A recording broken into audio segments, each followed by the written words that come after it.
अस्सलाम वालेकुम friends, welcome back to my YouTube channel daily tips with Asma. आज के इस वीडियो में हम आपको बताएंगे बिनिश नाम के बारे में दिलचस्प मालूमात। बिनिश नाम का शुमार लड़कियों के नामों में होता है। बिनिश एक इस्लामी नाम है। बिनिश नाम की इब्तदाई तारीख फ़ारसी ज़ुबान से निकलती है।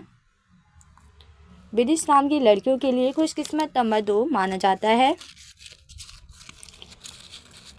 माहिरीन के मुताबिक बिनिश नाम की लड़कियां बहुत खूबसूरत होती हैं। बिनिश नाम का मतलब है खूबसूरत फूल। बिनिश नाम की लड़कियों के लिए खुशकिस्मत दिनों में एतवार, मंगल और हफ्ते का दिन शामिल है।